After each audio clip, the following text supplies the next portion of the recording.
The stigma surrounding polio people in the country is so serious because people don't understand us. I was born in 1960, and after 2 years, that's in 1962, I was affected by polio. During that time, there were a lot of problems, and so many people having the same disease, walitupo msituni. But Baraka's father stood out at a time when stigma against the disabled often resulted in abandonment. I was lucky to have a father who was so understanding. He was told by a certain Asian when he was taking me for treatment to take me to a bush and be bringing for me food there till I perish, because they were saying I was going to affect my other siblings. But my father refused, and he only prayed God and asked God if he could leave my hands and my brains to think, he could be so happy. And just as he had prayed, Baraka managed to rise above society's expectations. When you want to get married, people tell even some ladies, hey, perhaps you'll get children who have polio.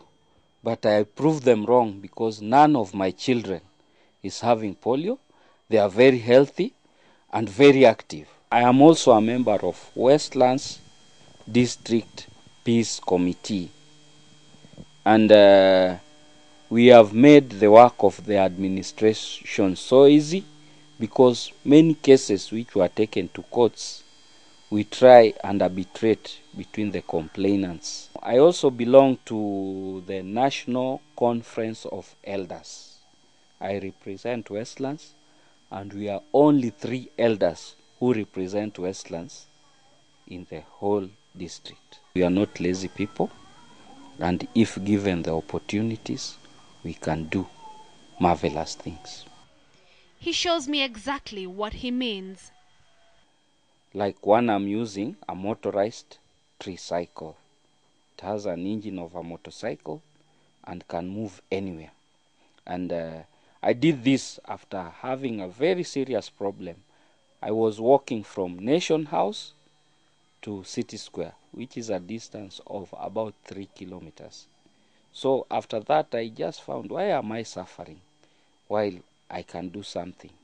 Just sat down one time, checked on my 3-wheeler bicycle, and see, so can't I improve this one and make one with an engine? Although he feels a sense of achievement in his own personal life, he remains saddened by the fact that many others in his situation may not be able to realize their dreams. I ask him whether he ever feels weighed down by society's failure to understand those in his situation. It's the community which has made them lose hope because of the way the community is handling them.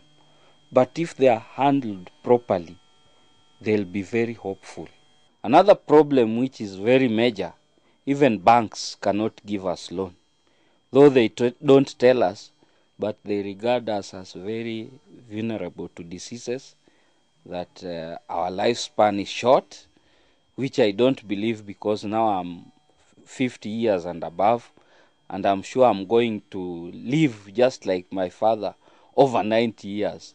If there was ever a time to learn from someone, then maybe the acceptance of his family, of him just as he is a glaring lesson that we should learn to see the person and not the disability.